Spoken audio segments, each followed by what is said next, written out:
من الشيطان الرجيم. بسم الله الرحمن الرحيم. سبحان الذي أسرى بعبده ليلا من المسجد الحرام إلى المسجد الأقصى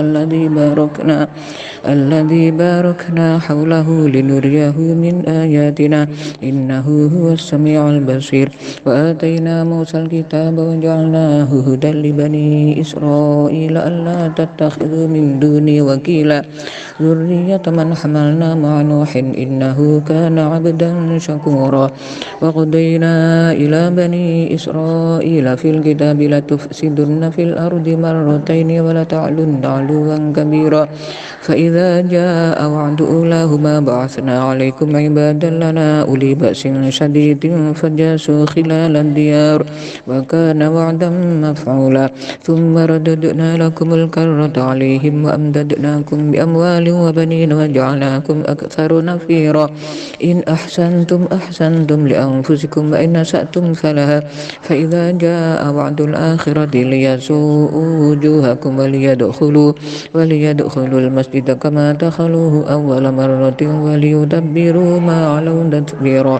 عسى ربكم أن يرحمكم وإن عدتم عدنا وجعلنا جهنم للكافرين حصيرا. إن هذا القرآن يهدي للتي هي أقوم ويبشر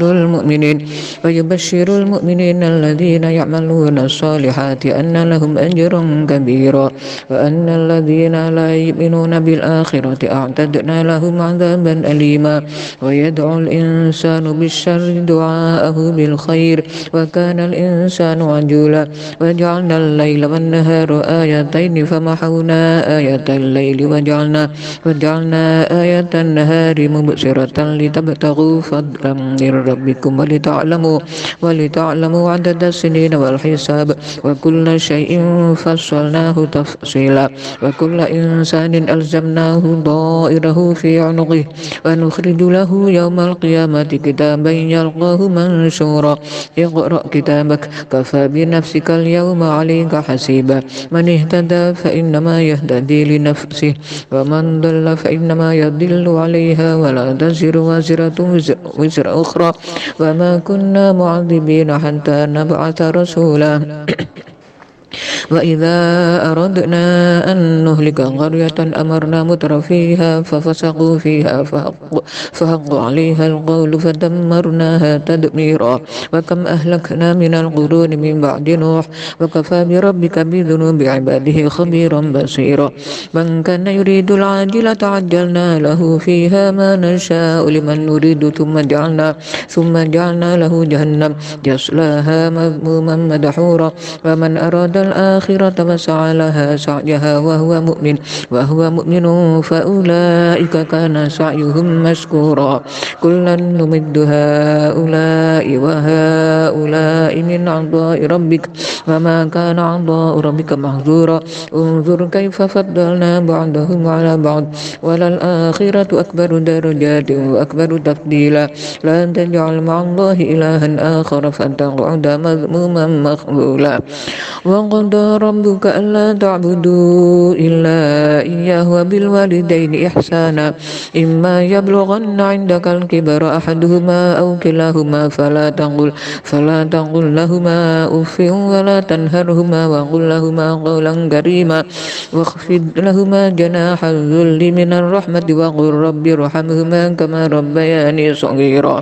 ربكم أعلم بما في نفوسكم إن تكونوا صالحين فإنه كان للأوابين غفورا. وآت ذا القربى حقه والمسكين وابن السبيل ولا تبذر تبذيرا إن المبذرين كانوا إخوان الشياطين وكان الشيطان لربه كفورا. وإما تعرضن عنهم ابتغاء رحمة من ربك ترجوها فقل لهم قولا ميسورا. ولا تجعل يدك مغلولة إلى عنقك ولا تبسطها كل البسط فتقعد ملوما محسورا. إن ربك يبسط الرزق لمن يشاء ويقدر إنه كان بعباده خبيرا بصيرا. ولا تقتلوا أولادكم خشية إملاق نحن نرزقهم وإياكم إن قتلهم كان خطأ كبيرا. ولا تقربوا الزنا إنه كان فاحشة وساء سبيلا ولا تقتلوا النفس التي حرم الله إلا بالحق ومن قتل مظلوما فقد جعلنا لوليه سلطانا فلا يسرف في القتل إنه كان منصورا ولن تقربوا مال اليتيم إلا بالتي هي أحسن حتى يبلغ أشده وأوفوا بالعهد إن العهد كان مسؤولا وأوفوا الكيل إذا كلتم وزنوا بالقسطاس المستقيم ذلك خير وأحسن تأويلا ولا تقف ما ليس لك به علم إن السمع والبصر والفؤاد كل أولئك كان عنه مسؤولا ولا تمش في الأرض مرحا إنك لن تخرق الأرض ولن تبلغ الجبال طولا كل ذلك كان سيئه عند ربك مكروها ذلك مما أوحى إليك ربك من الحكمة ولن تجعل مع الله إلها آخر فتلقى في جهنم ملوما مدحورا أفأصفاكم ربكم بالبنين واتخذ من الملائكة إناثا إنكم لتقولون قولا عظيما ولقد صرفنا في هذا القرآن ليذكروا وما يزيدهم إلا نفورا قل لو كان معه آلهة كما يقولون إذا لابتغوا إلى ذي العرش سبيلا سبحانه وتعالى عما يقولون علوا كبيرا تسبح له السماوات السبع والأرض ومن فيهن وإن من شيء إلا يسبح بحمده ولكن لا تفقهون تسبيحهم إنه كان حليما غفورا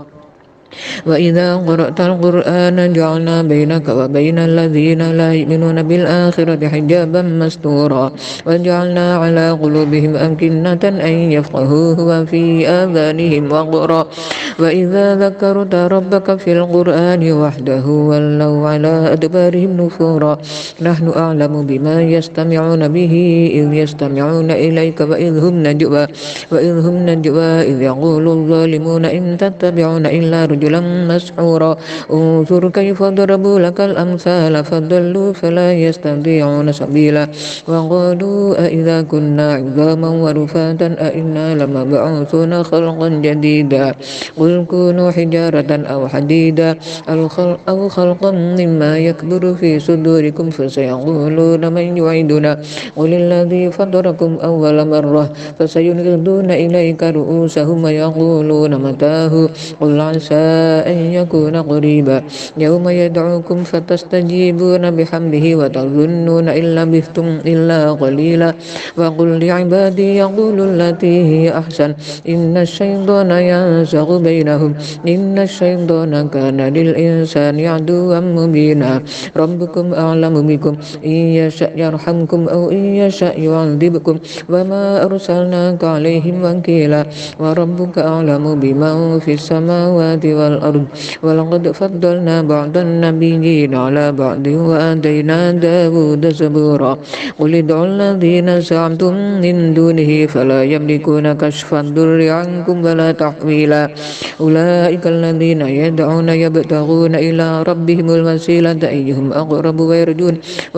ويرجون رحمته ويخافون عذابه إن عذاب ربك كان محذورا وإن من قرية إلا نحن مهلكوها قبل يوم القيامة أو معذبوها عذابا شديدا كان ذلك في الكتاب مسطورا وما منعنا أن نرسل بالآيات إلا أن كذب به الأولون وآتينا ثمود الناقة مبصرة فظلموا بها وما نرسل بالآيات إلا تخويفا وإذ قلنا لك إن ربك أحاط بالناس وما جعلنا الرؤيا التي أريناك إلا فتنة للناس والشجرة الملعونة في القرآن ونخوفهم فما يزيدهم إلا طغيانا كبيرا وإذ قلنا للملائكة اسجدوا لآدم فسجدوا إلا إبليس قال أسجد لمن خلقت طينا قال أرأيتك هذا الذي كرمت علي لئن أخرتني إلى يوم القيامة لأحتنكن ذريته إلا قليلا قال اذهب فمن تبعك منهم فإن جهنم جزاؤكم جزاء موفورا واستفزز من استطعت منهم بصوتك وأجلب عليهم بخيلك ورجلك وشاركهم في الأموال والأولاد وعدهم وما يعدهم الشيطان إلا غرورا إن عبادي ليس لك عليهم سلطان وكفى بربك وكيلا ربكم الذي يزجي لكم الفلك في البحر لتبتغوا من فضله إنه كان بكم رحيما وإذا مسكم الضر في البحر ضل من تدعون إلا إياه فلما نجاكم إلى البر أعرضتم وكان الإنسان كفورا أفأمنتم أن يخسف بكم جانب البر أو يرسل عليكم حاسبا ثم لا تجدوا لكم وكيلا أم أمنتم أن يعيدكم فيه تارة أخرى فيرسل عليكم غاصفا من الريح فيورقكم بما كفرتم ثم لا تجدوا لكم علينا به تبيعا ولقد كرمنا بني آدم وحملناهم في البر والبحر ورزقناهم من الطيبات وفضلناهم على كثير ممن خلقنا تفضيلا يوم ندعو كل أناس بإمامهم فمن أوتي كتابه بيمينه فأولئك يقرؤون كتابهم ولا يظلمون فتيلا ومن كان في هذه أعمى فهو في الآخرة أعمى وأضل سبيلا وإن كادوا ليفتنونك عن الذي أوحينا إليك لتفتري علينا غيره وإذا لاتخذوك خليلا ولولا أن ثبتناك لقد كدت تركن إليهم شيئا قليلا إذا لأذقناك ضعف الحياة وضعف الممات ثم لا تجد لك علينا نصيرا وإن كادوا ليستفزونك من الأرض ليخرجوك منها وإذا لا يلبثون خلافك إلا قليلا سنة من قد أرسلنا قبلك من رسلنا ولا تجد لسنتنا تحويلا أقم الصلاة لدلوك الشمس إلى غسق الليل وقرآن الفجر إن قرآن الفجر كان مشهودا ومن الليل فتهجد به نافلة لك عسى أن يبعثك ربك مقاما محمودا وقل رب أدخلني مدخل صدق وأخرجني مخرج صدق واجعلني من لدنك سلطانا نصيرا وقل جاء الحق وزهق الباطل إن الباطل كان زهوقا وننزل من القرآن ما هو شفاء ورحمة للمؤمنين ولا يزيد الظالمين إلا خسارا وإذا أنعمنا على الإنسان أعرض ونأى بجانبه وإذا مسه الشر كان يئوسا قل كل يعمل على شاكلته فربكم أعلم بمن هو أهدى سبيلا ويسألونك عن الروح قل الروح من أمر ربي وما أوتيتم من العلم إلا قليلا ولئن شئنا لنذهبن بالذي أوحينا إليك ثم لا تجد لك به علينا وكيلا إلا رحمة من ربك إن فضله كان عليك كبيرا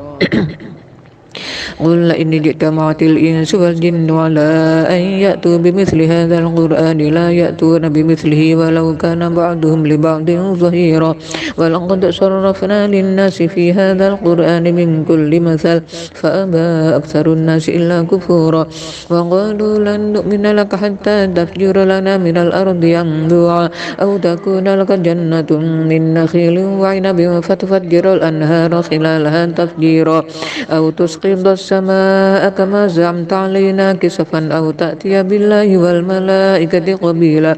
أو يكون لك بيت من زخرف أو ترقى في السماء ولن نؤمن لرقيك حتى تنزل علينا كتابا نقرأه قل سبحان ربي هل كنت إلا بشرا رسولا وما منع الناس أن يؤمنوا إذ جاءهم الهدى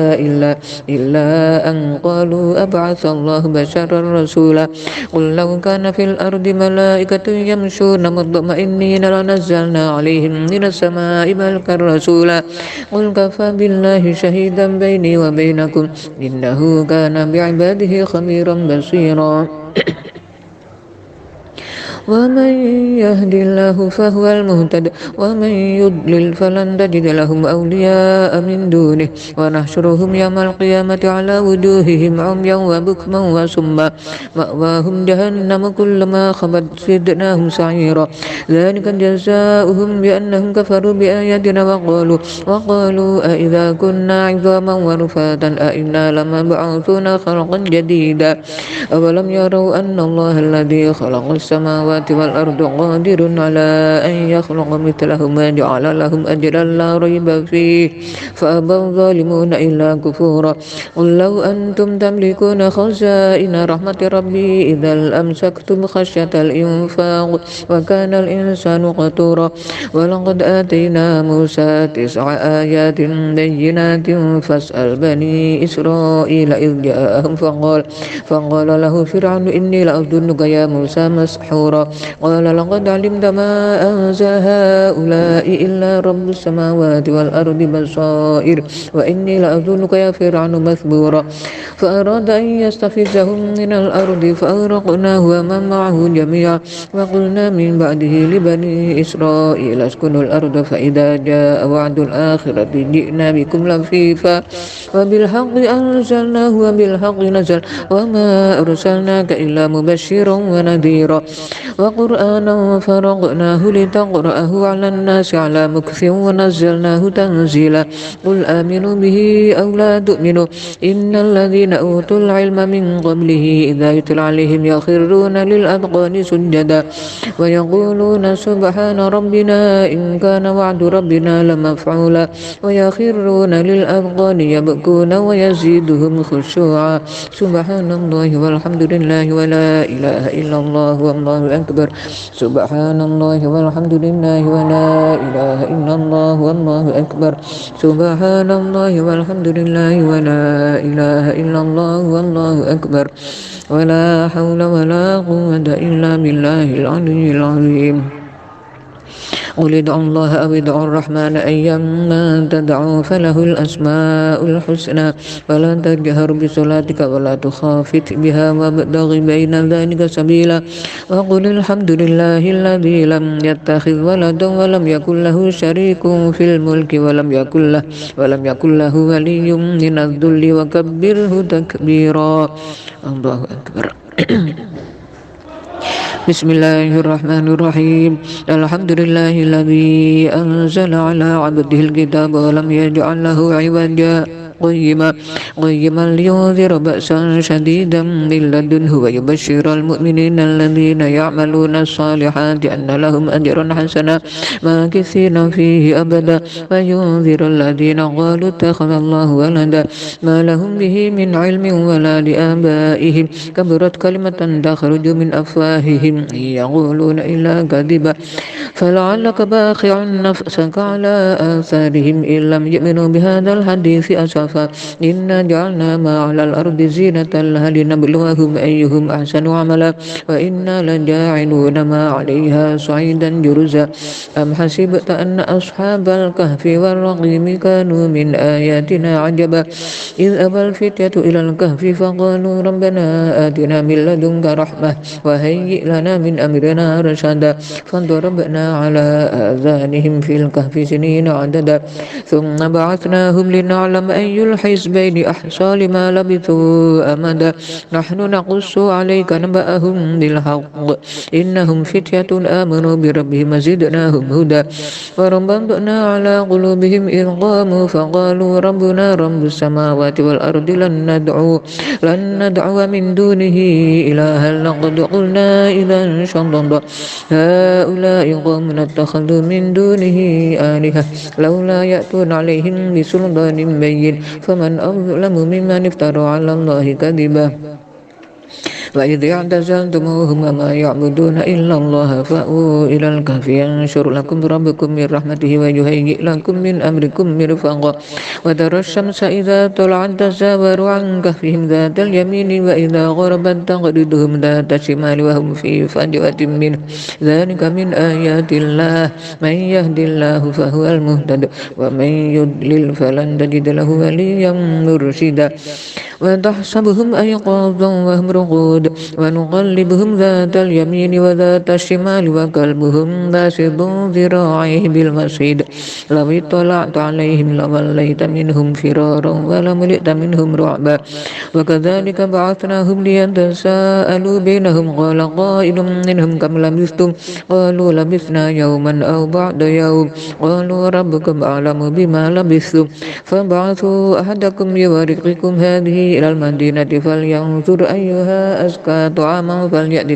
فليأتكم برزق منه وليتلطف ولا يشعرن بكم أحدا إنهم إن يظهروا عليكم يرجموكم أو يعيدوكم في ملتهم ولن تفلحوا إذا أبدا وكذلك أعثرنا عليهم ليعلموا أن وعد الله حق وأن الساعة لا ريب فيها إذ يتنازعون بينهم أمرهم فقالوا ابنوا عليهم بنيانا ربهم أعلم بهم قال الذين غلبوا على أمرهم لنتخذن عليهم مسجدا سيقولون ثلاثة رابعهم كلبهم ويقولون خمسة سادسهم كلبهم رجما بالغيب ويقولون سبعة وثامنهم كلبهم قل ربي أعلم بعدتهم ما يعلمهم إلا قليل فلا تمار فيهم إلا مراء ظاهرا ولا تستفت فيهم منهم أحدا ولا تقولن لشيء إني فاعل ذلك غدا إلا أن يشاء الله واذكر ربك إذا نسيت وقل عسى أن يهديني ربي لأقرب من هذا رشدا ولبثوا في كهفهم 300 سنين وازدادوا 9 قل الله أعلم بما لبثوا له غيب السماوات والأرض أبصر به وأسمع ما لهم من دونه من ولي ولا يشرك في حكمه أحدا واتل ما أوحي إليك من كتاب ربك لا مبدل لكلماته ولن تجد من دونه ملتحدا واصبر نفسك مع الذين يدعون ربهم بالغداة والعشي يريدون وجهه ولا تعد عيناك عنهم تريد زينة الحياة الدنيا ولا تطع من أغفلنا قلبه عن ذكرنا واتبع هواه وكان أمره فرطا وقل الحق من ربكم فمن شاء فليؤمن ومن شاء فليكفر إنا أعتدنا للظالمين نارا أحاط بهم سرادقها وإن يستغيثوا يغاثوا بماء كالمهل يشوي الوجوه بئس الشراب وساءت مرتفقا إن الذين آمنوا وعملوا الصالحات إنا لا نضيع أجر من أحسن عملا أولئك لهم جنات عدن تجري من تحتهم الأنهار يحلون فيها من أساور من ذهب ويلبسون ثيابا خضرا من سندس واستبرق متكئين فيها على الأرائك نعم الثواب وحسنت مرتفقا واضرب لهم مثل الرجلين جعلنا لأحدهما جنتين من أعناب وحففناهما بنخل وجعلنا بينهما زرعا كلتا الجنتين آتت أكلها ولم تظلم منه شيئا وفجرنا خلالهما نهرا وكان له ثمر فقال لصاحبه وهو يحاوره أنا أكثر منك مالا وأعز نفرا ودخل جنته وهو ظالم لنفسه قال ما أظن أن تبيد هذه أبدا وما أظن الساعة قائمة ولئن رددت إلى ربي لأجدن خيرا منها منقلبا قال له صاحبه وهو يحاوره أكفرت بالذي خلقك من تراب ثم من نطفة ثم سواك رجلا لكن هو الله ربي ولا أشرك بربي أحدا ولولا إذ دخلت جنتك قلت ما شاء الله لا قوة إلا بالله إن ترني أنا أقل منك مالا وولدا فعسى ربي أن يؤتيني خيرا من جنتك ويرسل عليها حسبانا من السماء فتصبح صعيدا زلقا أو يصبح ماؤها غورا فلن تستطيع له طلبا وأحيط بثمره فأصبح يقلب كفيه على ما أنفق فيها وهي خاوية على عروشها ويقول يا ليتني لم أشرك يشرك بربي أحدا ولم تكن له فئة ينصرونه من دون الله وما كان منتصرا هنالك الولاية لله الحق هو خير ثوابا وخير عقبا واضرب لهم مثل الحياة الدنيا كماء إن أنزلناه من السماء فاختلط به نبات الأرض فأصبح هشيما تذروه الرياح وكان الله على كل شيء مقتدرا المال والبنون زينة الحياة الدنيا والباقيات الصالحات خير عند ربك ثوابا وخير أملا ويوم نسير الجبال وترى الأرض بارزة وحشرناهم فلم نغادر منهم أحدا وعرضوا على ربك صفا لقد جئتمونا كما خلقناكم أول مرة بل زعمتم أن لن نجعل لكم موعدا ووضع الكتاب فترى المجرمين مشفقين مما فيه ويقولون يا ويلتنا ما لهذا الكتاب لا يغادر صغيرة ولا كبيرة إلا أحصاها ووجدوا ما عملوا حاضرا ولا يظلم ربك أحدا وإن قلنا للملائكة اسجدوا لآدم فسجدوا إلا إبليس كان من الجن ففسق عن أمر ربه أفتتخذونه وذريته أولياء من دوني وهم لكم عدو بئس للظالمين بدلا ما أشهدتهم خلق السماوات والأرض ولا خلق أنفسهم وما كنت متخذ المضلين عضدا ويوم يقول نادوا شركائي الذين زعمتم فدعوهم فلم يستجيبوا لهم وجعلنا بينهم موبقا ورأى المجرمون النار فظنوا أنهم واقعوها ولم يجدوا عنها مصرفا ولقد صرفنا في هذا القرآن للناس من كل مثل وكان الإنسان أكثر شيء جدلا وما منع الناس أن يؤمنوا إذ جاءهم الهدى ويستغفروا ربهم إلا أن تأتيهم سنة الأولين أو يأتيهم العذاب قبلا وما نرسل المرسلين إلا مبشرين ومنذرين فيجادل الذين كفروا بالباطل ليدحضوا به الحق واتخذوا آياتي وما أنذروا هزوا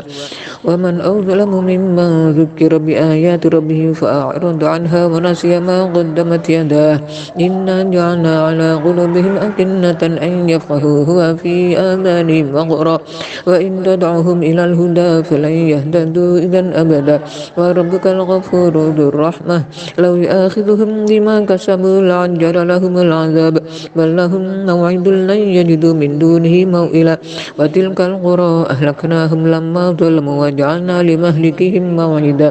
وإذ قال موسى لفتاه لا أبرح حتى أبلغ مجمع البحرين أو أمضي حقبا فلما بلغا مجمع بينهما ناسيا حوتهما فاتخذ سبيله في البحر سربا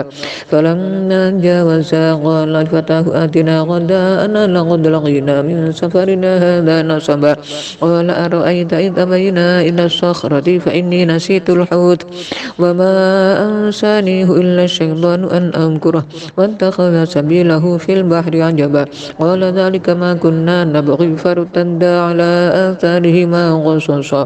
فوجدا عبدا من عبادنا آتيناه رحمة من عندنا وعلمناه من لدنا علما قال له موسى هل أتبعك على أن تعلمني مما علمت رشدا قال إنك لن تستطيع معي صبرا وكيف تصبر على ما لم تحط به خبرا قال ستجدني إن شاء الله صابرا ولا أعصي لك أمرا قال فإن اتبعتني فلا تسألني عن شيء حتى أحدث لك منه ذكرا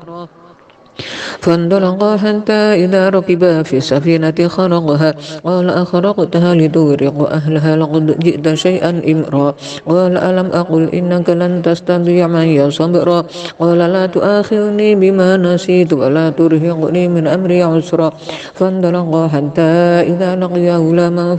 فقتله قال أقتلت نفسا زكية بغير نفس لقد جئت شيئا نكرا قال ألم أقل لك إنك لن تستطيع معي صبرا قال إن سألتك عن شيء بعدها فلا تصاحبني قد بلغت من لدني عذرا فانطلقا حتى